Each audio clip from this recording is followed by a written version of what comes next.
عزیز دوستو، بزرگوں اور بھائیوں، اللہ تعالیٰ نے قرآن مجید میں ارشاد فرمایا کہ وَبَشِّرِ الَّذِينَ آمَنُوا وَعَمِلُوا الصَّالِحَاتِ، اے محبوب علیہ السلام خوشخبری دے دیں ان لوگوں کو جو ایمان لائے اور جنہوں نے نیک اعمال کیے، اَنَّ لَهُمْ جَنَّاتٍ تَجْرِي مِن تَحْتِهَا الْأَنْهَارُ، ان کے لیے جنت ہے اور جنت وہ ہے جس کے نیچے نہریں بہہ رہی ہیں۔ اللہ تبارک و تعالیٰ نے اپنے محبوب کریم صلی اللہ تعالیٰ علیہ وسلم کے غلاموں کو خوشخبری سنوائی، اور سنوائی بھی حضور کے مقدس لبھائے مبارکہ سے۔ آپ انہیں خوشخبری دے دیں کہ ان کے لیے جنت ہے، باغات ہیں، اور باغات وہ ہیں جن کے نیچے نہریں رواں دواں۔ لیکن کن لوگوں کو؟ جو ایمان لائے اور جنہوں نے نیک اعمال کیے۔ کچھ نہ کچھ انسان کو نہ عمل کرنا چاہیے۔ وہ جو عمل ہے نا، کوئی بندہ اپنے عملوں سے جنت میں نہیں جائے گا، جنت میں خدا کے فضل سے جائے گا۔ لیکن یہ جو اعمال ہیں نا، یہ سبب بنیں گے اللہ کی رحمت کا، یہ ذریعہ بنیں گے خدا کے کرم کے متوجہ ہونے کا۔ جب ہم نیک اعمال کریں گے تو اس عمل کی وجہ سے رحمت ہوگی، اور وہ رحمت ہمیں اللہ کے قریب بھی لے جائے گی، اور اس رحمت کی برکت سے رب جنت بھی عطا فرمائے گا۔ ہمارے ہاں یہ ہوتا ہے کہ ہم زیادہ تر چیزوں کو تقریر سننے کی حد تک لیتے ہیں، اچھی نصیحت کا لطف ضرور حاصل کرتے ہیں، اچھے جملے کو اپنے دل میں اس کی فرحت ضرور محسوس کرتے ہیں، لیکن عمل کی طرف نہیں بڑھتے۔ اس کا نقصان یہ ہوتا ہے کہ یہ معاذ اللہ ایک باقاعدہ شعبہ بن جاتا ہے کہ میں نے بڑی خوبصورت تیار کر کے تراش خراش کر کے بات کرنی ہے، بڑی عمدہ کرنی ہے۔ اچھے ادیب تو پیدا ہوتے ہیں، اچھے خطیب، اچھے واعظ، اچھے سننے والے، داد دینے والے تو پیدا ہوتے ہیں، لیکن اگر عمل کا شوق نہ پیدا کیا جائے تو پھر باتیں نشستن گفتن برخاستن تک رہ جاتی ہیں، اس کا لطف نہیں آتا۔ پھر تو تقریریں ہو رہی ہیں، ہوتی ہیں اور ہوتی رہیں گی۔ نتیجہ کیا نکلا؟ جو آدمی کہتا ہے میں اتنے سالوں سے تقریر سن رہا ہوں، تو سوال یہ ہے کہ بھئی اتنا سننے کے بعد تم سنورے کتنا؟ سننے کا ایک ہی مقصد زندگی میں آپ سمجھ لیں کہ سننے کا مطلب سنورنا ہے، اور اگر آپ نے خیر کی بات سنی اور آپ سنورے ہی نہیں، میں آپ کو دعوت فکر دیتا ہوں۔ نبی پاک صلی اللہ تعالیٰ علیہ وسلم نے ارشاد فرمایا، ایک عورت تھی، طوائف تھی، ساری زندگی اس کی گناہوں میں گزری معاذ اللہ، پھر وہ ایک کنویں کے پاس سے گزر رہی تھی، ایک پیاسا کتا اس نے وہاں پیاس سے تڑپتے سسکتے دیکھا، اور پھر اس نے اپنے جوتے کو لٹکا کر اپنے دوپٹے کی مدد سے یا جیسے اس سے ممکن ہو سکا اس نے پانی نکالا، کتے کو پلایا، اللہ نے اس کی بخشش فرما دی۔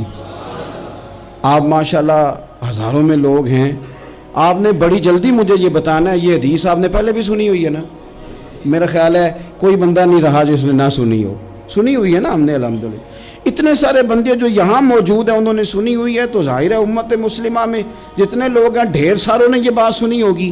لیکن میرا سوال یہ ہے، میں سڑکوں پہ روڈوں پہ سفر کرتا ہوں، ہم نے یہ حدیث درجنوں بار سنی کہ طوائف نے کتے کو پانی پلایا تو اس کی بخشش ہو گئی، لیکن حال یہ ہے کہ سڑک پر کسی گاڑی سے ٹکرا کر اگر کوئی کتا مر جاتا ہے، اب مر ہی گیا ہے، گاڑی والا، موٹر سائیکل والا، پجارو والا، بس والا کوئی اتنی جرت نہیں کرتا کہ لکڑی کے ساتھ، رسی کے ساتھ ہی پکڑ کے اسے سائیڈ پہ کر دے۔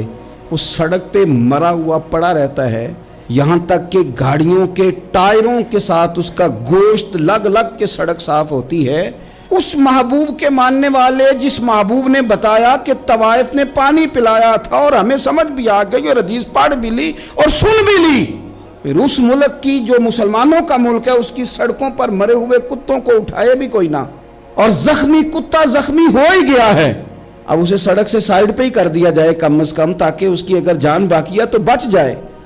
تو پھر مجھے بتاؤ نا میرے دوستو، ہم نے کس لیے تقریریں سنی ہیں، کس لیے خطبے سنے ہیں؟ واعظ و نصیحت کی مجالس کا مطلب ہم نے کیا سمجھا ہوا ہے؟ تقریر، تحریر، تصنیف، اچھی گفتگو، اچھا جملہ، اس کا معنی ہم کیا سمجھتے ہیں؟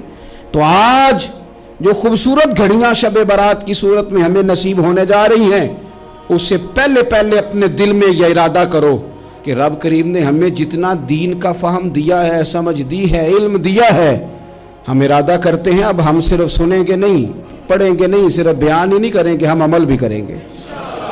کوئی تھوڑا سا نا عمل کا رستہ بھی تو میرے عزیز ہونا چاہیے۔ اب مطلب بہت ساری جگہوں پہ جانے کا موقع ملتا ہے تو لوگ کہتے ہیں پیر صاحب ناراض نہ ہونا، ہم نے بڑا بندوبست کیا ہوا ہے، تقریر ذرا نہ سوا کو گھنٹہ کرنا۔ تو میں کہتا ہوں مثلاً آپ مجھے بتائیں نا، سوا گھنٹہ تقریر کرا کے آپ نے کیا کرنا ہے؟ اگر تو آپ نے اس لیے بلایا ہے کہ جناب ایک بات سنیں گے، ایک واعظ ہوگا، سر دھنیں گے، تو وہ تو مجھے آتا ہی نہیں۔ تو میں تو مختصر بات کروں گا اور اتنی کروں گا جس کی ضرورت محسوس کروں گا۔ لمبی چوڑی تقریروں کا کیا مطلب ہے؟ ہم کیا چاہتے ہیں سوائے اس کے کہ جناب بات بڑی اچھی کانوں کو لگ رہی ہے، مزہ بڑا آ رہا ہے، تو آپ نے لیا کیا؟ نتیجہ کیا نکلا؟ میرے رسول پاک علیہ السلام کے صحابہ جو حضور سے نصیحتیں لیتے تھے وہ کیسی تھی؟ حضرت عبداللہ بن بصر رضی اللہ تعالیٰ عنہ حاضر بارگاہ ہوئے، آ کے عرض کی یا رسول اللہ صلی اللہ علیہ وسلم، میں آیا ہوں سونے، پتہ نہیں دوبارہ آ سکوں کہ نہ آ سکوں، حضور پتہ نہیں موقع ملے نہ ملے، ایک بات مجھے بتا دیں، میں اس پہ عمل کروں گا، میری زندگی بھی بن جائے اور آخرت بھی بن جائے۔ تو کریم محبوب نے فرمایا عبداللہ زبان کو خشک نہ ہونے دینا، اس کو تر رکھنا۔ تر حضور کس چیز سے؟ فرمایا اللہ کے ذکر سے تر رکھنا، زبان اللہ کے ذکر سے تر رہے، ہر وقت رب کی یاد رہے، تیری دنیا بھی بن جائے گی اور آخرت بھی بن جائے گی۔ تو میرے عزیز اپنی زندگی کے اندر اب ہم نے عمل کرنا ہے۔ اور جناب کمال پھر یہ ہے کہ جب واعظ سننے کا شوق بڑھ جاتا ہے، تقریر سننے کا شوق بڑھ جاتا ہے، سننے سنانے کا خالی مزاج ہو جاتا ہے، پھر بندہ ڈھونڈتا پھرتا ہے کہ نئی سے نئی چیز کہاں ملتی، انوکھی سے انوکھی چیز کہاں ملتی، انفرادی سے انفرادی بات۔ میرے بھائی آپ ضرور سنیں، ضرور سنیں، مومن کی گمشدہ میراث ہے، حکمت جہاں سے ملے لیں، لیکن عمل کرنے کے لیے لیں، عمل کرنے کے لیے۔ اب میرا دل کرتا ہے اب ہماری چپ سے بھی لوگ سبق سیکھیں۔ حضرت باجزید بستامی فرمایا کرتے تھے جس نے ہماری چپ سے کچھ نہیں سیکھا اس نے ہماری تقریر سے کیا سیکھنا ہے۔ اب تھوڑا سا نا اشاروں کی بولی بھی سمجھیں، اب تھوڑا سا یہ بھی ہو کہ بس بات پوری ہونے نہ پائے اور انسان کی رغبت عمل کی طرف بڑھ جائے، یہ مزاج ہمیں دیا ہے۔ اب تو بھائی آ جائیں آپ، صبح بھی تقریر کر دیں، دوپہر کو بھی تقریر کر دیں، شام کو بھی تقریر کر دیں، تو پھر یہ بھی ہوتا ہے کہ جناب وہ بیان آپ نے جو سنایا تھا نا وہ ذرا دوبارہ سنا دیں، تو میں کہتا ہوں پہلے سننے پر عمل ہو گیا تو نہ کریں۔ اب ہمیں تھوڑی باتیں سیکھ کر ان پر عمل کرنا ہے اور آگے بڑھنا ہے۔ بڑی سادی بات میرے ابا جی بتایا کرتے تھے، والا صاحب کہتے ہیں کہ ایک دیہاتی بندہ نہ چلا گیا وہ کسی مولوی صاحب کی تقریر سننے، تو اس زمانے میں آپ کو پتہ ہے یہ واش روم کا مروجہ نظام نہیں ہوتا تھا، تو لوگ کھیتوں میں دوسری جگہوں پہ پیشاب کے لیے جاتے تھے۔ تو مولانا نے ایک احتیاط بیان کی، وہ کہنے لگے کہ پیشاب سخت جگہ پہ نہ کرو زمین پہ بیٹھ کر، ورنہ پیشاب کے چینٹے اڑیں گے، کپڑوں پہ پڑیں گے، اور حدیث میں سخت حکم ہے اس مسئلے میں۔ تو کوئی نرم جگہ ہو ایسی جہاں پیشاب کریں چھینٹے نہ اڑیں۔ وہ بندہ عمل کرنے والا تھا نا، اس نے میری تقریر سن کے سر دھن کے جانا نہیں تھا، اس نے اتنی ساری ریت لے لی، کپڑے میں باندھ لی، اور وہ اس نے کندھے پہ رکھی ہوئی ہے، جہاں پیشاب کا وقت آتا پہلے ریت بچھاتا، پھر پیشاب کرتا تاکہ میرے کپڑوں پہ نہ پڑے۔ ایک صاحب نے اسے کہا کوئی ہفتے بعد چلو بیان سننے چلیں، تو کہنے لگا میں پہلے پہ عمل کر لوں یہی بڑا ہے، میں نے تو اتنی ساری ریت کندھا تھک گیا ہے میرا اس دن سے اٹھائی ہے، تو میں نہیں چاہتا کہ نہیں بھی سنوں تو کسی اور جگہ میں۔ یہ تفریح تباہ کے لیے بات کو نہ سمجھیں، اس سادے آدمی نے جو ہمیں سمجھایا مجھے اور آپ کو، اس پر غور کرے کہ کل بھی سنا تھا، پرسوں بھی سنا تھا، پیر صاحب نے ترسوں بھی کہا تھا، شیخ نے پرسوں بھی کہا تھا، پچھلے ہفتے بھی کہا تھا، تو نے اگر شیخ کی بھی نہیں سنی، استاد کی بھی نہیں سنی، پیر کی بھی نہیں سنی، اور اس دور کے پیر جو صحیح کام کرنے والے ہیں، استاد جو صحیح کام کرنے مجبور ہو گئے ہیں بیچارے، کہتے ہیں کس کی تربیت کریں، کس درد سے کہا تھا حضرت سلطان باؤ نے، وہ کہتے ہیں اور رب دا طالب کوئی بھی نہیں ملیا، اتے جو ملے ہے طالب زردہ ہو۔ یہ تو آئے ہیں کاروبار سیدھا کرنے، فوٹو کھچوانے، فلاں کام کے لیے، یہ تو وہ جو ہم دینا چاہتے ہیں اس کا تو مزاج ہی نہیں۔ پہلے بھی میں نے کہا تھا، پھر کہتا ہوں، مجھے شوق نہیں ہے، خدا مجھے معاف کر دے اس دن سے پہلے جس دن یہ شوق ہو کہ میں سویرے جاؤں گا تو نوٹ لاؤں گا، تو شام جاؤں گا تو نوٹ لاؤں گا۔ یہ شوق نہیں ہے، طبیعت نہیں ہے، من نہیں چاہتا۔ لیکن یہ کہ یہاں بھی آ جائیں خطاب کر دیں، یہاں بھی او خدا کے بندو، ہم کہاں اس قابل ہیں ہم خطاب کریں؟ ہم نے تو نا جی ایک اذان دینی شروع کی ہوئی، صبح و شام ایک اذان پڑھتے ہیں، ہے یہ پیغام حضرت احمد رضا کہ بارگاہ نبی کے رہو با وفا۔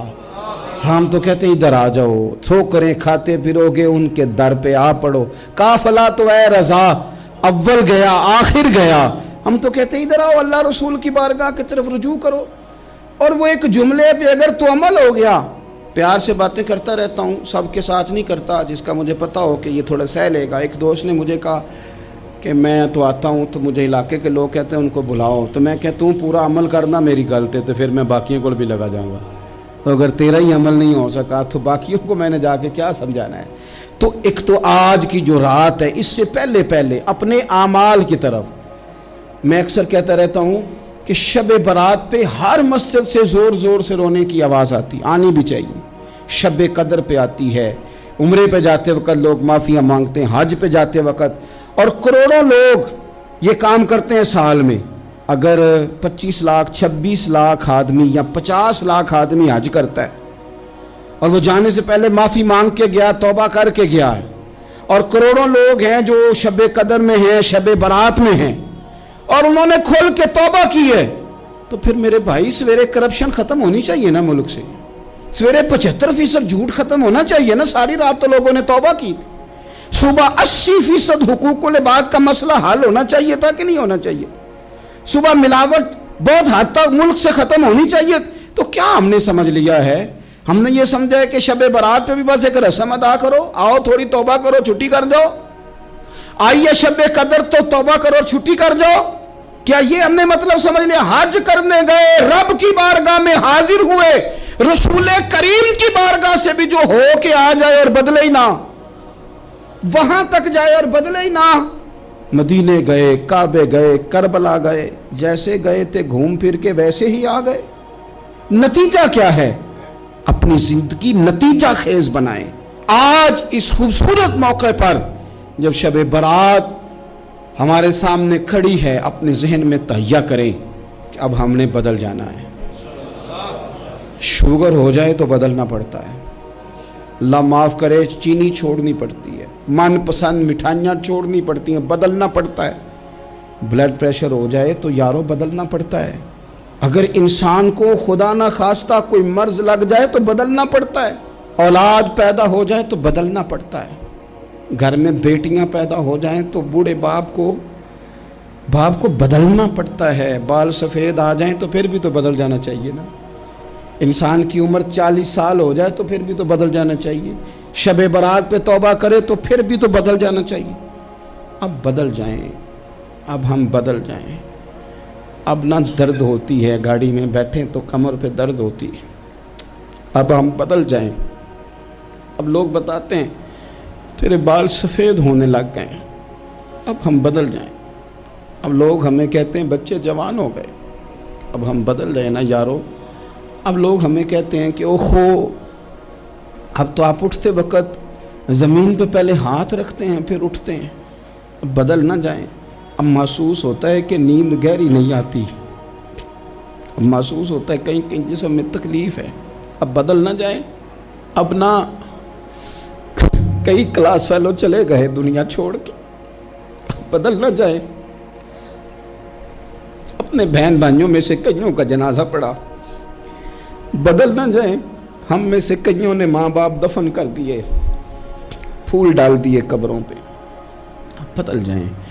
اب وقت تھوڑا رہ گیا، اب کچھ تبدیلی کی طرف آئیں، اب توبہ صحیح والی کر لیں، اب استغفار دل سے پڑھ لیں، اب تبدیل ہو جائیں، اب اپنے اندر باہر کچھ تبدیلیاں لائیں، اب اپنے ظاہر اور باطن کو سنواریں۔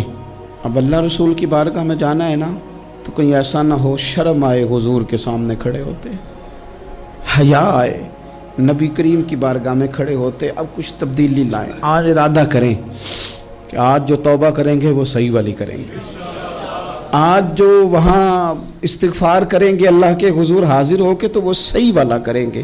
اب کچھ تبدیلی کا مزاج لائیں۔ اور پھر ایک اور بات بھی عرض کروں، ہمارے ذاتی تعلقات سارے دھوکہ ہیں، ہماری جیبوں میں مال سارا دھوکہ ہے، ہمارے بلند و باغ دعوے سارے دھوکہ ہیں، ہمارے بڑے بڑے رتبے سارے دھوکہ ہیں۔ بڑے تعلقات تھے بیٹے کے، پر ماں بیمار تھی تو اسے صحت تو نہیں تعلقات کی وجہ سے مل سکی۔ بڑے تعلقات تھے نا بیٹے کے، لیکن جب بیماری زور پکڑ گئی تو پھر کیا کر سکا کوئی؟ بڑے تعلقات تھے، بڑا پیسہ تھا جیب میں، بڑا کچھ تھا، لیکن جب جناب اسرائیل آئے تو پھر کوئی کچھ بھی نہ کر سکا، پھر اپنے رہ گئے، اور جس کو جانا تھا وہ سب چلے گئے۔ تو یہ جتنی چیزیں ہیں نا، یہ کچھ نہیں ہیں، یہ دھوکہ ہے۔ سچ صرف اللہ رسول کی ذات ہے، حقیقت صرف دین ہے، اصل صرف وہ بارگاہیں ہیں۔ دھوکے میں نہ زندہ رہو، چھوڑ دو یہ بات کرنی کہ بڑے تعلقات ہیں، چھوڑ دو یہ بات کرنی کہ بڑا پیسہ ہے، چھوڑ دو یہ بات کرنی کہ برادری قبیلے علاقے میں بڑا، اور کچھ بھی نہیں ہے۔ کل من علیہ فان، ہوئے نامور بے نشاں کیسے کیسے۔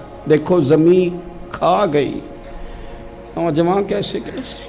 میں مولانا نورانی کی قبر پہ کھڑا تھا تو میں کہہ رہا تھا مقدور ہو تو خاک سے پوچھوں کہ اے لئیم تو نے وہ گنج ہائے گرا مایا کیا کیے؟ اتنے بڑے لوگ تو لے گئی، اتنے بڑے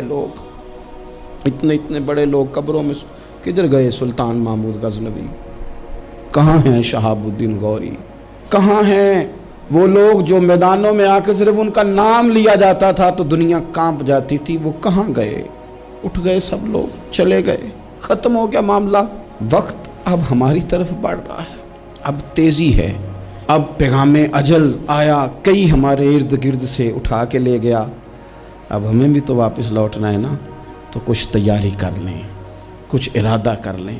اور بارگاہ رب رسول کی اس طرح کی ہے کہ بس جانے کی دیر ہے، بس صرف جانے کی دیر ہے، صرف جانے کی۔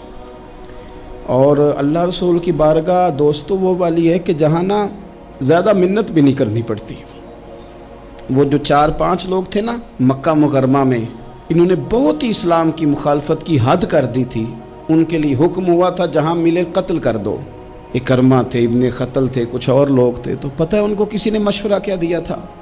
کسی کافر نے مشورہ دیا، پر پتہ صلاح کیا دی تھی؟ اس نے کہا تھا تم نے بڑی زیادتیاں کی ہیں، بڑے بے ادب ہو، کسی صحابی کے قابو نہ آنا، مار دیے جاؤ گے، اپنی خطاؤں کے سبب سے تم مار دیے جاؤ گے، لیکن اگر کسی طریقے چھپتے چھپاتے رسول پاک کی بارگاہ میں پہنچ جاؤ نا، اگر وہاں کسی طریقے چلے جاؤ۔ انہوں نے پوچھا معافی کیسے مانگیں گے، منہ کیسے دکھائیں گے، ہم نے اتنے ظلم کیے، اتنی زیادتیاں کی، کیسے معافی مانگیں گے؟ تو کہنے والے نے کہا کہ نہیں کچھ نہیں، تم بس کہہ دینا ہم آ گئے، اس سے زیادہ تو بات ہی کوئی نہیں، اتنا ہی تو صرف کہنا ہے آ گئے، اور نہ آتے تو جاتے بھی کہتے، بس تم اتنا کہہ دینا ان العبد اذا اعترف ثم تاب تاب اللہ علیہ۔ نبی کریم علیہ السلام نے فرمایا بندہ جب آ کے کہتا ہے نا یا اللہ میں بھول گیا تھا، غلطی ہو گئی، ان العبد اذا اعترف، مان جو گیا ہوں، مان جو گیا، غلطی ہو گئی، جب کہتا ہے نا میں بھول گیا، ثم تاب، پھر وہ توبہ کرتا، تاب اللہ علیہ، اللہ دیر کرتا ہی نہیں، فوراً توبہ کو قبول فرما لیتا۔ ہمارے ہاں نا کچھ لوگ تو تباً سخت ہیں، اللہ معاف فرمائے، اور کچھ رد عمل کے طور پر سخت ہو گئے، کچھ باتیں دلوں میں بیٹھ گئی ہیں جنہوں نے طبیعتوں کو سخت کر دیا ہے۔ کبھی کہیں آپ بہو سے کہ چلو بوڑھی ساس سے اگر کبھی کوئی بات سخت نکل گئی ہے تو معاف کر دے، وہ تیار نہیں ہوتی، وہ کہتی ہے تمہیں پتہ نہیں میرے ساتھ کیا کچھ ہوا۔ کبھی ساس سے کہا جائے نا چلو بھول گئی تھی بچی تو آپ درگزر کر دیں، تو کہتے ہیں تمہیں پتہ نہیں میرے اندر سختی کتنی آ گئی ہے، دکھ کتنے بیٹھ گئے۔ ہم نا طبیعتوں میں سختی کر بیٹھے، ہمارے دل دھڑکتے ضرور ہیں لیکن صرف اپنے بچوں کے لیے، ہمارے سینوں میں درد اٹھتا ضرور ہے لیکن صرف اپنوں کے لیے۔ ہم نے نا 2 4 5 6 باتیں جمع کر کے ان پر پورا ذہن بنا کے سخت ہو گئے ہیں، طبیعتیں سخت ہیں، دل سخت ہیں۔ میرے نبی پاک صلی اللہ تعالی علیہ وسلم نے فرمایا، یہ حدیث مسلم شریف میں موجود ہے، فرمایا جنت میں وہ لوگ داخل کیے جائیں گے جن کے دل چڑیوں کی طرح نرم ہے، نرم دل کے لوگ، معاف کر دینے والے، جلدی مان جانے والے۔ ایک صاحب تھے اپنے بھائی سے ناراض ہو گئے اور انہوں نے رشتے سے انکار کر دیا. پہلے ان کے بیٹے کی وہیں پہ نسبت تھی, انکار کر دیا. تو کئی لوگوں نے ان سے کہا, میں نے بھی کہا, تو وہ کہنے لگے پیر صاحب عزت بڑی کرتا ہوں آپ کی, لیکن میں مرد ہوں, ایک دفعہ نہ کر دوں تو پھر ہاں نہیں کیا کرتا. تو میں نے اس صاحب سے کہا, میں نے کہا یوں نہ کر, اگر صبح قیامت تیرے بارے میں کوئی سخت فیصلہ آ جائے اور رب کو منانا ہو کسی مقام پر تو کیا کہے گا؟ بہانے بنا بنا کے ہم سخت ہو گئے, دل اتنے سخت پتھر کر لیے, میں فلاں ہوتا ہوں جی, میں نہیں دوبارہ کسی کی سنتا. اور خدا کے بندو, میرے نبی پاک علیہ السلام نے فرمایا مومن تو اس طرح ہوتا ہے جس طرح اونٹ کے ناک میں نکیل ہوتی ہے, بٹھا دو تو بیٹھ گیا, اٹھ جاؤ تو اٹھ گیا. اور حضور نے فرمایا وہ لوگ جو بہت بد اخلاق ہیں, جھگڑالو ہیں, فسادی ہیں, سخت دل ہیں, وہ لوگ جنت میں نہیں جائیں گے. جو جھگڑے کرتے پھرتے ہیں جھگڑالو لوگ ہیں. عزیز دوستو, اپنی زندگی کے اندر طبیعت میں نرمی, اگر طبیعت نرم ہو گئی نا جی, مزاج میں نرمی آ گئی, تو پھر آپ محسوس کریں گے کہ آپ معاف کرتے بھی جلدی ہیں اور معافی دیتے بھی جلدی ہیں. پھر آپ کے تعلقات بچیں گے, آپ کی نسبتیں بچیں گی, آپ کے بہت سارے رشتوں میں قربت آئے گی, ٹوٹیں گے نہیں. ایک تو دل نرم کریں, کسی شخص کے بارے میں دل میں کوئی بات ہے تو اسے معاف کریں اور معافی دیں. کچھ لوگ دل کو ٹھیک ٹھاک ہوتے ہیں, کوئی ناراضگی نہیں ہوتی, لیکن آپ نے بچی کی شادی کا کارڈ دیا نہیں تو فوراً ناراض ہو جاتے ہیں. اور پھر آپ سمجھا رہے ہیں, قائل کر رہے ہیں, وہ تیار ہی نہیں ہے قائل ہونے کو. سنو, اور اس حدیث کو یاد رکھنا, نبی پاک صلی اللہ تعالیٰ علیہ وسلم نے فرمایا جس کے پاس اس کا بھائی عذر لایا, بھائی معافی مانگنے آیا اور پھر اس نے معاف نہ کیا, اللہ کے حبیب فرماتے میرے حوض کوثر پہ نہ آئے. تو سخت ہو کے بیٹھ گیا ہے, تو کہتا ہے میرے سے پہلے سنے, میں آپ کو بتاؤں اس نے میرے ساتھ کیا کیا. اور ٹھہر جا, اگر حساب کتاب کے بعد معافی والا اصول رکھ لیا جائے کہ پہلے حساب کتاب ہوگا, غلطیوں کا مداوع ہوگا, پھر معافی ہوگی, تو یہی حساب اگر رب کریم بندوں کے ساتھ کرے تو پھر میں اور آپ کدھر جائیں گے. تو اس سادی بات پہ آ جاؤ نا, تو 2 جملوں میں حضور نے سمجھائی ہے. فرمایا تم رب کے بندوں کو معاف کر دو, اللہ تمہیں معاف کر دے گا. تو آج کی شب سے پہلے, آج کے دن سے پہلے, رمضان المبارک کے تشریف لانے سے پہلے اپنی طبیعت کے اندر ایسا ذوق لائیں, ایسی طبیعت لائیں کہ ہم نے معافی دینی بھی ہے اور معافی لینی بھی ہے. بعض اوقات ہم رسم ادا کرتے ہیں شب برات سے پہلے, یہ سوشل میڈیا پہ چل گیا, فلانے کو فلان کہہ دیا, اگر کوئی کبھی ہوئی نا تو معاف. ایسے تو نہیں نا معافیاں ہوتی. ہمیں پتہ ہوتا ہے ہم سے کون ناراض ہے, ہمیں خبر ہوتی ہے ہم نے کس کو تکلیف دی, ہمیں پتہ ہوتا ہے کس نے ہمارے لہجوں سے پریشانی پائی ہے, کون ہے جو ہماری وجہ سے اذیت کا شکار ہے, تو اس سے جا کے معافی مانگے. تو یہ چیزیں معافی کا سبب بن جائیں گی. اور پھر میرے نبی پاک صلی اللہ علیہ وسلم نے 2-4 چیزیں اور بھی بیان کی ہیں, میرا دل کرتا ہے کہ وہ بھی ذرا آپ کو عرض کر دوں. حضور سید عالم علیہ السلام نے نا جنت میں لے جانے والے جب اعمال بیان کیے تو حضور علیہ السلام نے فرمایا کہ ایک تو زکوٰۃ صحیح ادا کرنا, شرک سے بچنا, توحید پہ قائم رہنا, اور زکوٰۃ ٹھیک ادا کرنا, اور اپنے رشتہ داروں سے اچھا سلوک کرنا, جنت میں داخل ہو جاؤ گے. یہ جو ہمارے زیادہ قریبی لوگ ہوتے ہیں نا, ان کا حق بھی شریعت نے زیادہ رکھا ہے, اور یہ بعضوں کا تکلیف بھی زیادہ دیتے ہیں. لیکن میرے عزیز ایک بات سمجھ لیں اچھی طرح سے اور اپنے دل میں بٹھا لیں, میں نے درجنوں بار کہی ہے, پھر کہتا ہوں, اللہ تعالیٰ نے جو خاندان میرے لیے پسند کیا ہے نا, مالک نے مجھے وہاں پیدا کیا ہے. تو جو چچا اللہ نے میرے لیے پسند کیا وہ مجھے بھی پسند ہونا چاہیے, اور جو ماموں اللہ نے میرے لیے پسند کیا ہے وہ مجھے بھی پسند ہونا چاہیے. انسانوں کے اندر کمزوریاں بھی ہوتی ہیں, خوبیاں بھی ہوتی ہیں, لیکن ہمارا یہ مسئلہ بن جاتا ہے کہ ہم نہ صرف کمزوریوں کو ڈسکس کرتے ہیں, خوبیوں کا تذکرہ کرتے ہی نہیں. اپنے مزاج کے اندر اس بات کو آپ نے پیدا کرنا ہے. آج ایک اور ارادہ بھی کریں, ایک اور اپنے ذہن کے اندر بات بھی زیادہ شوق کے ساتھ پیدا کریں. آپ یہ کوشش کریں کہ اپنی صلاحیتوں کو دیکھیں کہ آپ میں کیا خوبی ہے, بولنے کی ہے, لکھنے کی ہے, مال خرچ کرنے کی ہے, کسی کو پیغام دینے کی ہے. مسجد نبوی شریف میں ایک بی بی صرف جھاڑو خالی دیتی تھی، بیمار ہو گئی تو سرکار تیمارداری کرنے گئے اور صحابہ نے حضور کو اطلاع دیے بغیر تدفین کر دی، جنازہ پڑھا دیا، تو حضور نے قبر پہ کھڑے ہو کے دوبارہ جنازہ پڑھایا۔ اپنے وجود کو بیکار نہیں رکھنا، اس سے کوئی کام لیں۔ اللہ فرماتے ہیں افحسبتم انما خلقناکم عبثا وانکم الینا لا ترجعون، فرمایا تم کیا سمجھتے ہو ہم نے تمہیں بیکار پیدا کیا ہے، اور کیا سمجھتے ہو تم نے لوٹ کر ہمارے پاس آنا نہیں؟ ایک ذرہ بھی تو بیکار نہیں ہو سکتا، لہٰذا میں کسی شخص سے بیزار نہیں ہو سکتا۔ اپنی اس صلاحیت کو ضائع نہ کریں۔ ہم نہ بہت سارا وقت ضائع کر رہے ہیں، ادھر ادھر موبائل کھول لیا، دیر تک فلانی چیز دیکھی، پھر فلانی دیکھی، پھر فلانی بحث کی۔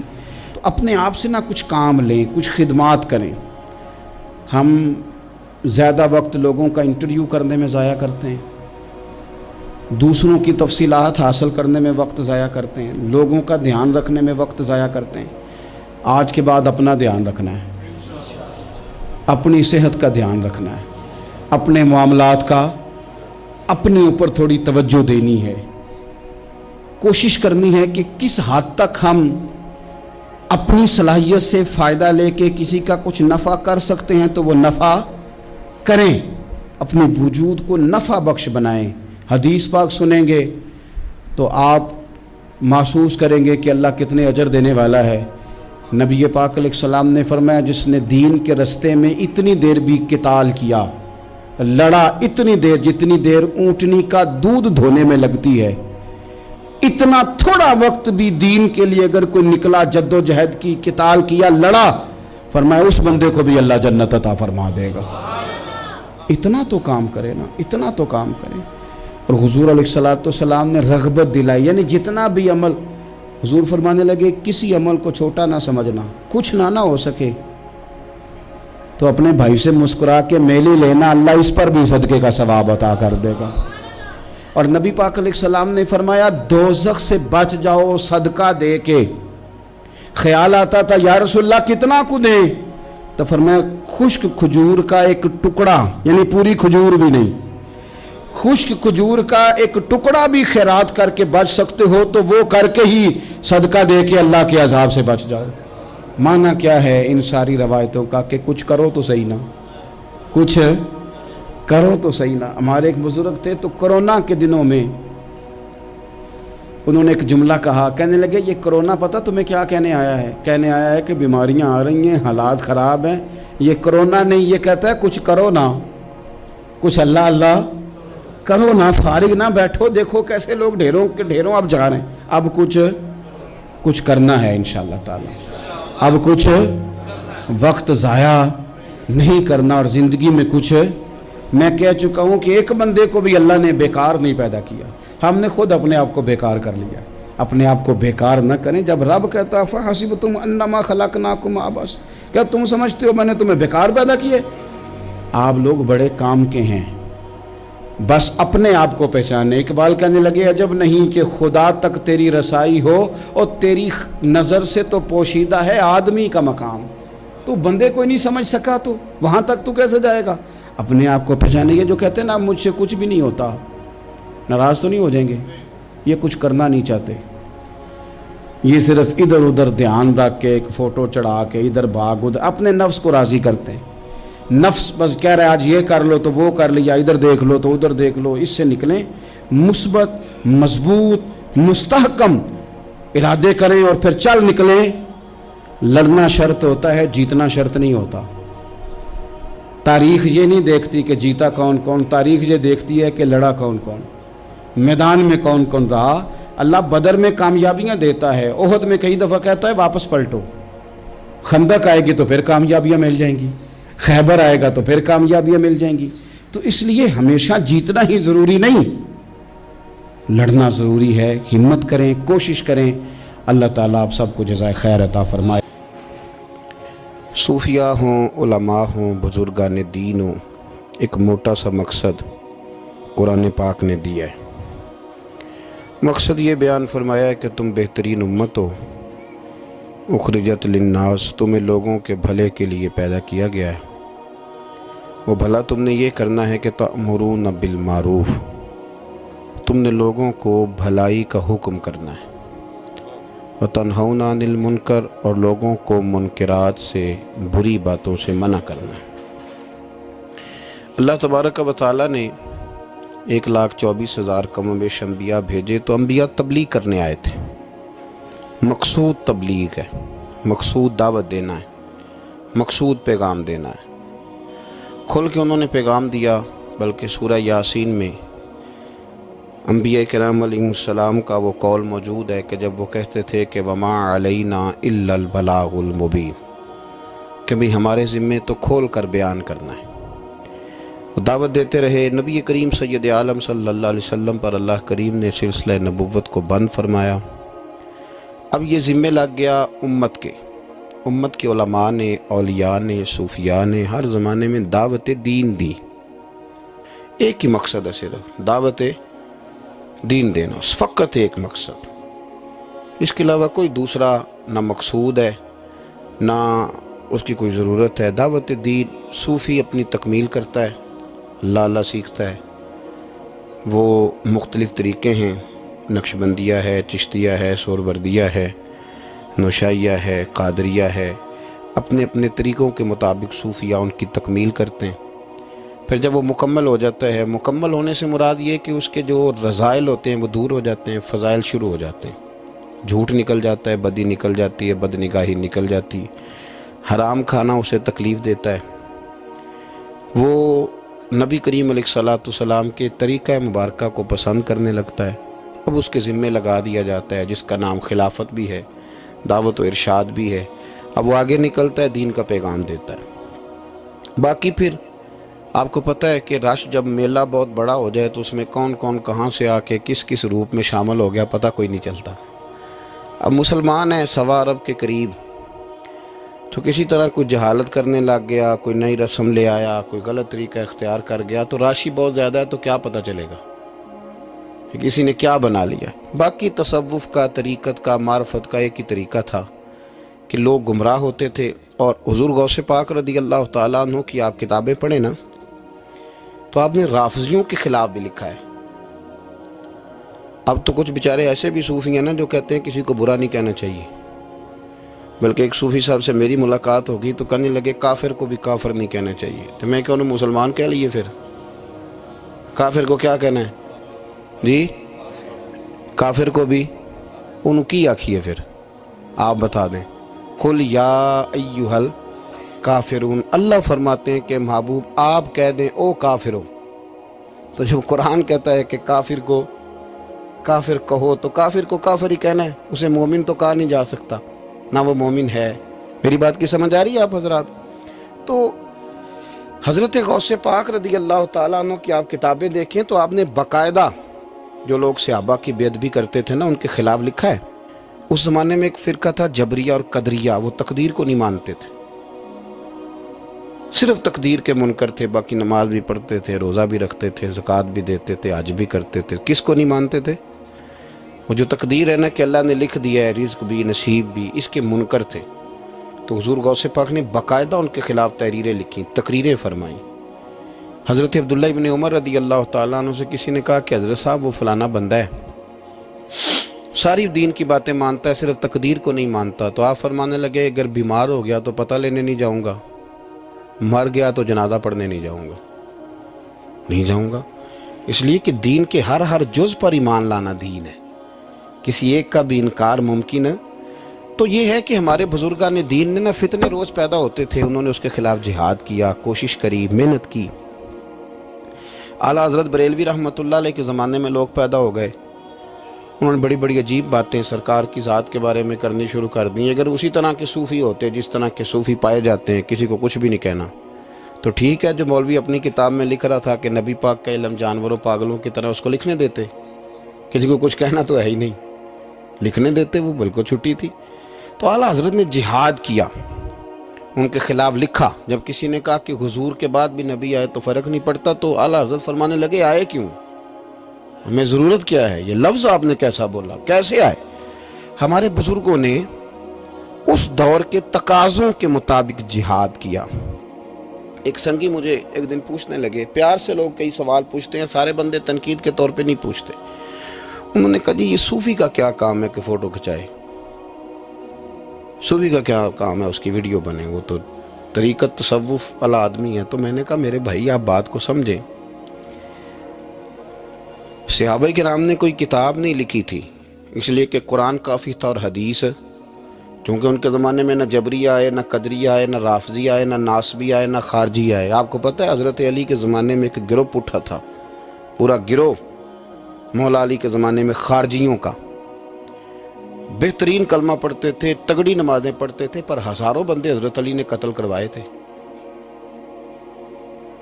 رش زیادہ ہوتا ہے تو غلط لوگ بھی شامل ہو جاتے ہیں. مجھے بتائیں کہ آپ بیج نہیں ڈالتے تو پھر بھی فصل کے ساتھ جڑی بوٹی اگ جاتی ہے کہ نہیں؟ تو موج کرنے دے، اس کو بھی آ گئی ہے تو کاٹتے کیوں ہو؟ وہ اس لیے کاٹی جاتی ہے کہ اصل فصل کا وہ پھر نقصان کرتی ہے. تو حضرت علی نے وہ قتل کرائے، لوگ وہ کرانے پڑے، ورنہ وہ خرابی کر رہے تھے. اب صحابہ نے کوئی کتاب نہیں لکھی، لیکن بعد میں جب حالات خراب ہوئے، جبری آئے، قدری آئے، ناسبی آئے، خارجی آئے، تو غوث پاک نے بھی کتابیں لکھی، محدث ابن الجوزی نے بھی کتابیں لکھی، شیخ شہاب الدین سہروردی کی عوارف المعارف آپ دیکھیں. تصوف والوں نے، طریقت والوں نے کتابیں لکھی، ان لوگوں کا رد لکھا. آج ہمارا زمانہ جب آیا ہے نا، تو اس زمانے کے اندر لبرل لوگ بیٹھ گئے ہیں ٹی وی پہ. لبرلزم کا دور ہے یہ، دور اصل میں لبرلزم کا دور ہے. اس میں یہ جو آپ کو تھوڑا بہت محسوس ہوتا ہے نا کہ بعض جگہ علماء کے آپس میں اختلافات ہو رہے ہیں، تو یہ ویسے سب کے ہی ہوتے ہیں، دکانداروں کے بھی ہوتے ہیں، دنیا داروں کے بھی. ان جیوے کہ اپنی گل کوئی نہیں کرتا جی، اپنی گل کوئی بندہ اپنی بات نہیں کرتا، کیونکہ اپنی طرف اس کی نظر نہیں نہ ہوتی، نظر سامنے ہوتی ہے، تو سامنے والے کی بات کرنا بھی ویسے بھی ایزی ہوتا ہے. تو اسی طرح مولوی بھی، میں بھی کہتا ہوں کہ سیاستدانوں نے بیڑا گرک کر دیا، کیونکہ میری بھی نظر سامنے ہے، اپنے اوپر تو ہے ہی نہیں. تو میرے بھائی، ہمارا جو دور ہے نا، اس دور کے اندر لوگوں نے ٹی وی پہ بیٹھ کے، میڈیا پہ آ کے کہنا شروع کر دیا کہ اسلام تو کوئی سختی نہیں کرتا، عورتیں بلا حجاب بھاگیں، گلیوں میں آئیں، جو مرضی کریں. نے کہنا شروع کر دیا کہ اسلام جو ہے وہ کوئی معاذ اللہ تعالیٰ کسی کو پابند نہیں کرتا، وہ جو مرضی کرے. لوگ دین کا نام لے کے دین کا حلیہ بگاڑنے لگے. پینٹ شرٹ والے مولوی آ گئے مارکیٹ میں، پینٹ شرٹ والے، بڑا حالات خراب ہونے لگے. تو اب مجبوری ہے کہ جس طرح کا دور ہوگا، جہاد بھی اسی طرح کا ہوگا. سرکار نے تلوار سے جہاد کیا ہے، توپ کوئی نہیں چلائی. اب آپ کہیں جی آپ توپ کیوں، آپ بندوق کیوں چلا رہے ہیں؟ حضور کی سنت کے مطابق چلیں. تو میرے بھائی، تب تلوار سے لڑائی ہوتی تھی، اب توپ سے ہوتی. اب دور ہے میڈیا کا، وہ میڈیا پہ اعتراض کرے گا تو اسے جواب بھی میڈیا دے گا، اس کے مطابق آپ چلیں گے. تو صوفیاء کو بھی یہ استعمال کرنا پڑا. تو یہ باتیں آپ سمجھیں، صوفیاء کا ایک ہی مقصد ہے. ہمارے زمانے میں نا جو کام نہیں نہ ہو رہا وہ دین کی دعوت ہے. کیوں بھلا؟ اس لیے کہ لوگ تنقید کرتے ہیں، ہر بندے پہ ہی کرتے ہیں. وہ الگ بات ہے کہ میں محسوس زیادہ کر لوں، آپ محسوس زیادہ کر لیں، ورنہ ہر بندہ ہی تنقید کی زد میں، ہر بندہ وہ جس شعبے سے بھی تعلق رکھتا ہے. میرے بھائی، ایک ہی مقصد ہے ساری طریقت کا، وہ ہے دعوت دین، دعوت بے نمازی کو نماز کی دعوت، شریعت کے باغی کو شریعت کی دعوت. کبھی آپ نے یہ نہیں سنا ہوگا کہ مولوی ہڑتال پہ ہیں تو مسجدوں میں جمعہ نہیں ہوگا آج. کبھی سنا ہے؟ ڈاکٹر ہڑتال پہ جاتے ہیں کہ نہیں؟ وکیل، ٹرینوں والے، مولوی صاحب کبھی گئے ہوں کہ آج مولویوں کی ہڑتال ہے؟ اللہ کے فضل سے کبھی آپ نے نہیں سنا ہوگا، کبھی ایسا نہیں ہوا. اور میں آپ کو بتاتا ہوں، میرا مسجد سے تعلق ہے، اتنی پریشانی کسی بندے کو نہیں ہوتی جتنی مسجد کے امام کو ہوتی ہے کہ یار میں جا رہا ہوں، جماعت کون کرائے گا. یقین کریں، وہ بندہ ڈھونڈتا ہے، محنت کرتا ہے، تلاش کرتا ہے، کسی کے ذمے لگاتا ہے، چابیاں دیتا ہے. مجھے پتہ نا جی، یہ اور یہ دلچسپی ہے، یہ شوق ہے، یہ ذوق ہے، اس کو آپ سمجھیں. دعوت دین علماء دے رہے ہیں، صوفیاء دے رہے ہیں. کسی بھی بندے کو آپ ٹٹول کے دیکھ لیں، یار ماشاءاللہ داڑھی شریف رکھ لی ہے، تو کہے گا یار میں لاہور گیا تھا، ایک علامہ صاحب کی بات سنی، بس میرے دل پہ لگ گئی. ہو سکتا ہے اسے نام بھی نہ یاد ہو. تو یہ دعوت دین ہو رہی ہے تو بات آگے بڑھ رہی ہے نا. آج بھی کوئی سوشلزم کا ماننے والا، کوئی لبرل آدمی، کوئی کسی قسم کا بندہ مارکیٹ میں آ کے دین پہ اعتراض کرتا ہے. میں تھوڑے دن پہلے سائی والک یونیورسٹی میں گیا تو ایک بچہ کہنے لگا کہ پیر صاحب میں نے بات کرنی ہے تو آپ نے مجھے گستاخ کہنا ہے، تو اگر آپ نے گستاخ ہی کہنا ہے تو میں نہیں کرتا، تو آپ بتا دیں۔ میں نے کہا نہیں، آپ بات کریں، میں آپ کو گستاخ نہیں کہتا۔ کہنے لگا جی نبی پاک صلی اللہ علیہ وسلم کے زمانے میں غلامی ختم کیوں نہیں ہوئی؟ چاہیے تھا حضور کہتے آج کے بعد کوئی غلام نہیں، ختم کر دیتے، ختم کیوں نہیں ہوئی؟ بکتے رہے غلام، بلکہ حضرت علی کے زمانے تک غلام بکتے رہے۔ تو آپ کے پاس کیا جواب ہے؟ میں نے کہا اصل میں آپ رہتے ہیں ان لوگوں کے پاس جو بیچارے عشاء کی رکعتیں بھی پوری نہیں بتا سکتے، اس لیے آپ کے اندر یہی وہم پیدا ہوا ہے۔ میں نے کہا میاں نبی پاک نے غلامی ختم کر دی؟ کہنے لگا جی نہیں، یہ میرے پاس ابن اسحاق کا حوالہ ہے، ابن حشام ہے، فلانی کتاب ہے، فلانی کتاب ہے۔ میں نے اسے کہا بچے آپ سمجھے نہیں، نبی کریم علیہ السلام نے نا غلامی کو اتنی عزت دے دی تھی کہ غلامی غلامی رہ ہی نہیں گئی تھی، غلامی غلامی رہی نہیں۔ تو جب کسی چیز کا نام ہی ختم کر دیا جائے، اس کا وہ عہدہ ہی ختم۔ یہ جو لوگ تھوڑے سے اداروں سے انسلاک رکھتے ہیں وہ سمجھتے ہوں گے کہ سیٹ ہی اگر ختم کر دی جائے کوئی، تو اس سیٹ پر جو بندے موجود بھی ہوں تو وہ سیٹ ہی نہیں، سیٹ ہی کوئی نہیں۔ حضور نے دیکھے نا، حضرت ابو ذر غفاری فرماتے ہیں میں اپنے غلاموں کے بارے میں بڑا سخت تھا، لوگ مثال دیتے تھے کہ اگر پھر تمہارا وہی حال کریں جو ابو ذر اپنے غلاموں کا کرتا ہے۔ فرماتے میں جب کلمہ پڑھنے آیا تو بڑی نصیحتیں حضور نے فرمائیں، تو جب میں واپس جانے لگا تو ایک آواز دی، میں واپس لوٹا تو فرمایا ایک بات کا خیال رکھنا۔ یا رسول اللہ وہ کون سی؟ فرمایا اپنے غلاموں کے ساتھ اچھا سلوک کرنا۔ تو فرماتے میں نے فوراً عرض کی حضور کس طرح کا سلوک کروں، کس طرح کا؟ تو یہ ابن ماجہ میں، ابو داؤد میں، نسائی میں، مسند احمد میں، کیا خوبصورت انداز ہے۔ یہ جو بڑے انسانی حقوق کی تنظیموں پہ بات کرنے والے نا، پورے یورپ میں شور مچانے والے، وہ بڑے حقوق بیان کریں گے، سیمینار کریں گے، چارٹر لکھا جائے گا، ڈبیٹ ہوگی، ایوان اقبال میں سیمینار ہوگا، فلانی جگہ ہوگا، کچھ پلے نہیں پڑے گا۔ میرے نبی کے دو جملے، ختم ہو گئی ساری باتیں۔ رسول کریم علیہ السلام نے فرمایا جس طرح کا خود کھانا اس طرح کا غلاموں کو کھلانا، جس طرح کا خود پہننا اس طرح کا غلاموں کو پہنانا۔ ختم ہو گئی بات۔ او یار تھوڑا سوچے، میں نے بات کر دی، آپ نے سن لی، ذرا غور کریں۔ جس طرح کا خود کھانا، بلاؤ نا وہ حاجی صاحب جڑے بڑے نیک نے، جن دے کپڑے آپ پاندے نا ملازم بھی انج دے ہی پاندا ہے۔ بلاؤ نا وہ سیٹ جو بڑی تقریریں کرتا ہے غریبوں کے حق میں، جس طرح کا خود کھاتا ہے غلام بھی اسی طرح کا کھاتا ہے۔ لیکن وہ عمل کرنے والے لوگ تھے، انہوں نے پھر عمل کر کے دکھایا۔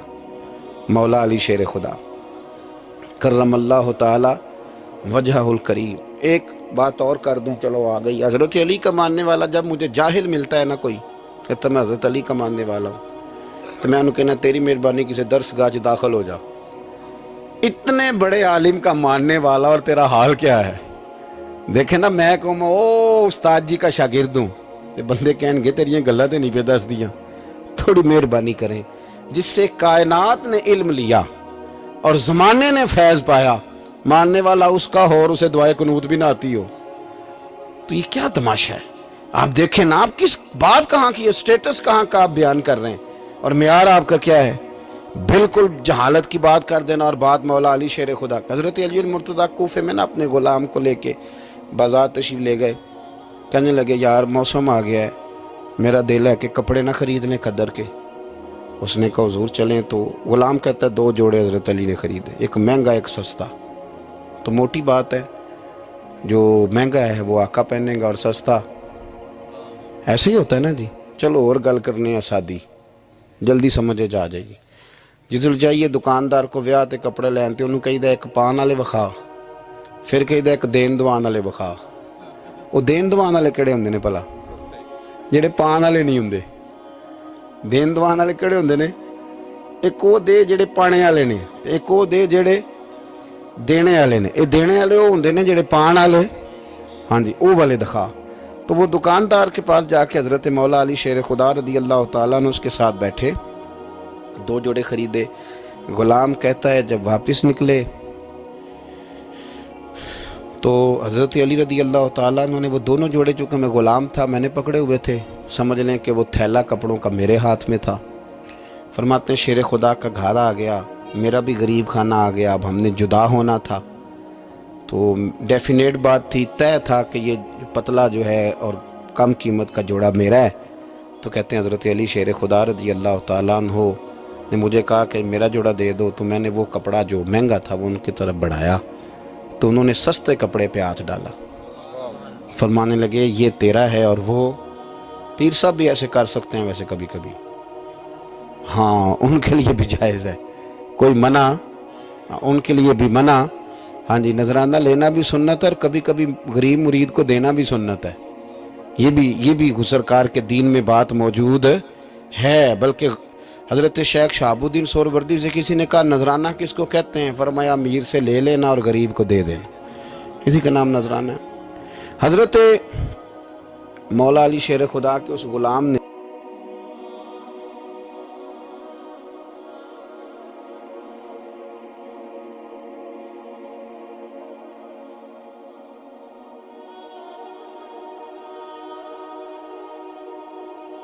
مناتے کیسے تھے؟ بی بی آئی، اس نے آ کے کہا حضور، خامند کہتا ہے طلاق دے دوں گا، ساس کہتی ہے رکھنا ہی نہیں، وجہ یہ ہے کہ میری گود خالی ہے، مہربانی فرمائیں۔ شیخ عبد القادر جیلانی نے مصلی بچھایا، ہاتھ اٹھائے، اللہ بیچاری تڑپتی آئی، اس کی گود ہری کر دے، کرم فرما دے، یہ بیچاری بڑی دکھی ہے، بندہ نوازی فرما۔ حضرت خضر علیہ السلام آئے، کہنے لگے حضور، شیخ عبد القادر جیلانی سے کہنے لگے آپ دعا نہ کریں، میں پیغام لے کے آیا ہوں، اس کے نصیب میں ہی اولاد نہیں، نہ کریں دعا، نے کر دی پر یہاں تو ہے ہی نہیں۔ تو یہ لاڈلے ہیں نا رب رسول کے، اللہ رسول کو منا لیتے ہیں۔ تو غوث پاک کہنے لگے اچھا نہیں اس کے نصیب میں دعا، چلو ٹھیک ہے، اولاد کوئی نہیں، کوئی نہیں۔ پھر ہاتھ اٹھائے، کہ اللہ تجھے پتہ تھا نا کہ یہ میری طرف آ رہی ہے، اور اللہ تجھے علم تھا نا میرے دروازے تک آ گئی ہے، اور مالک تجھے پتہ تھا نا دعا کا کہے گی اور میں دعا کروں گا، تو جانتا تھا نا، اچھا میں سمجھ گیا۔ اب یہ لوگوں سے جا کے کہے گی میں عبد القادر تک بھی ہوا یوں پر میرا کام نہیں بنا، ملا کچھ نہیں، یہ کہے اور دو آنسو شیخ عبد القادر جیلانی غوث پاک کی، اللہ اچھا ٹھیک ہے، یہ کہے گی نا میں ہوا یوں، ٹھیک ہے کوئی عرض نہیں، لفظ کہے حضور غوث پاک نے تو جناب خضر وہیں کھڑے کھڑے کہنے لگے عبد القادر تیرے بھی قربان جاؤں، اور تیرے رب کے تیرے ساتھ پیار کے بھی قربان جاؤں۔ رب فرماتا ہے بولیے کتنے بیٹے چاہیے بی بی کو، آپ کیجئے بات۔ تو غوث پاک فرمانے لگے چونکہ میرے گھر آئی ہے تو رب سے فرمائے 7 بیٹے تو عطا کر دینا۔ او بھائی اتنی سی بات نہیں لوگوں کی سمجھ میں آتی کہ میرا کوئی لاڈلا پیار والا ہو تو میں مان جاتا ہوں، تو جو رب رسول کے لاڈلے وہ جب بات کرتے ہیں تو اللہ رسول بھی مان جاتے ہیں، بھائی اتنی سی بات ہے۔ ایک شخص نے آ کے کہا حضور میرا والد انتقال کر گیا ہے، رات خواب میں دیکھا بڑے عذاب میں، لوگ بڑے پریشان ہوتے ہیں ان باتوں بڑے، لیکن میں بڑے دلائل قائم کر سکتا ہوں۔ آپ ہمیں کیا ملنگ سمجھتے ہیں کہ ہم جو بات کریں گے بغیر دلیل کے کریں گے؟ بیٹھ کے لوگ کہانیاں سنا رہے ہیں کہ جناب غوث پاک ایسے کر سکتے تھے، یہ کیسے ہو سکتا ہے؟ تو جو کہانی تم سنا رہی ہے تو کافر بھی سنا رہا ہے، وہ کہتا ہے اگر تمہارا رب سارا کچھ کر سکتا ہے معاذ اللہ تو پھر اسے کہو فلانا کام کرے، اس کا کیا جواب ہے تمہارے پاس؟ بڑی بڑی عجیب لوگ کہانیاں کرتے ہیں اور شرم نہیں آتی اللہ والوں کے بارے میں اتنی کچی اور غلیظ زبان استعمال کرتے ہیں، اور مجھے کہنے والوں پر اتنا شکوہ نہیں جتنا سننے والوں میں شکوہ۔ ایسے لوگوں کو سنتے ہو جو توہین کرتے ہیں رب کریم کے بندوں کی؟ سنو، حضور غوث پاک سے آ کے کہا حضور میں نے رات خواب میں اپنے والد کو دیکھا عذاب میں بڑی تکلیف میں ہوں، میرے ابا کے لیے دعا کر دیں۔ تو غوث اعظم فرمانے لگے وہ یہاں کبھی آیا تھا؟ بیٹھا تھا؟ حدیث ہے صحیح بخاری میں، صحیح مسلم میں، کہ ذکر والوں کی مجلس میں بیٹھنے والا بدبخت نہیں رہتا، اللہ اسے سعید بخت کر دیا کرتا ہے۔ یہ حدیث ہے بخاری مسلم میں، حدیث۔ اب تم حدیث ماننے سے بھی انکار کرو گے؟ جو اللہ والوں کی محفل میں آئے بدبخت ہو تو رب سعید بخت کر دیتا ہے، بخاری مسلم ہے۔ جو ذکر والوں کے ساتھ بیٹھے تو رحمت اسے گھیر لیتی ہے۔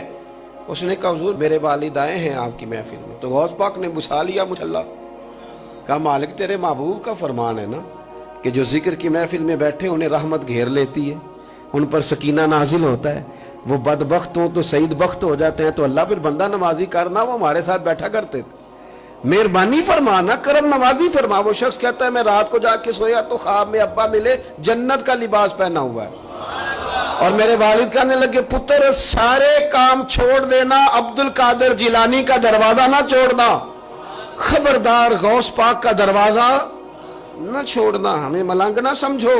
آپ کیا سمجھتے ہیں کہ ہم ایسے کو ملنگ تلنگ لوگ ہیں جس کے مرضی پیچھے لگ جائیں گے؟ ہم تو بڑے سیانے لوگ ہیں، ہم تو بڑی جلدی کسی بندے کو تسلیم ہی نہیں کرتے۔ ہر بندہ اپنے ابا کا نام اپنے نام کے ساتھ لگاتا ہے۔ ہم نے زندگی قادری لکھ کے گزار دی ہے ساری۔ آپ کیا سمجھتے ہیں کچے پکے لوگ ہیں؟ اور صرف یہاں نہیں، وصیت لکھ کے رکھی ہے، مریں گے بھی تو قبر پہ پہلے لفظ قادری لکھنا، اس لیے کہ خدا کے فضل سے ہم پر ہے سایہ غوث اعظم کا، اور ہمیں دونوں جہاں میں ہے سہارا۔ اور بڑی تحقیق کے ساتھ اور بڑی ریسرچ کے ساتھ اور بڑے سیانے بن کے، لیکن جس دن کا مان لیا ہے پھر بالکل ہی مان لیا ہے، پھر بالکل ہی مان لیا۔ آپ یقین کریں مجھے مزہ آتا ہے جب مجھے کوئی کہتا ہے قادری صاحب، بڑا مزہ آتا ہے، بڑا سرور آتا ہے۔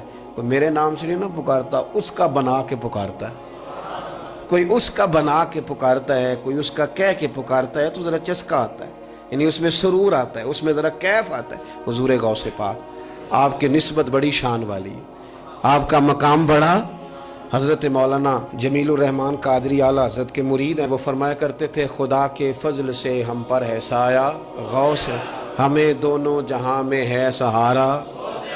اور قادری کہتے ہیں غوث پاک سے پیار کرنے والے کو، جو بھی پیار کرے وہی قادری ہے۔ تو خدا کے فضل سے ہم پر ہے سایہ، ہمیں دونوں جہاں میں ہے سہارا، خدا دے گا منادی حشر میں یہ قادریوں کو، کہاں ہے قادری کر لے نظارہ غوث اعظم، کہاں ہے قادری کر لے نظارہ۔ اور پھر فرماتے ہیں جمیل قادری 100 جاں سے ہو قربان مرشد پر، اپنے شیخ کی بات کرتے ہیں۔ جمیل قادری 100 جان سے ہو قربان مرشد پر، بنایا جس نے مجھ جیسے کو بندہ غوث اعظم پر۔ یہ غوث اعظم واحد صوفیاء کی جماعت میں امام ہستی ہیں کہ کوئی کسی بھی سلسلے سے تعلق رکھے، وہ نقشبندی ہے، وہ چشتی ہے، وہ سہروردی ہے، آج آپ کو سارے 11ویں دیتے نظر آئیں گے۔ اس لیے کہ غوث اعظم رضی اللہ تعالیٰ عنہ کے فیض جب برسا ہے تو می بن کے ہی برسا ہے، اور ہر جگہ ہی برسا ہے، ہر جگہ ہی برسا ہے۔ تو بجائے اس کے کہ ہیلو حجت کریں ساری زندگی، اللہ والوں سے پیار کریں۔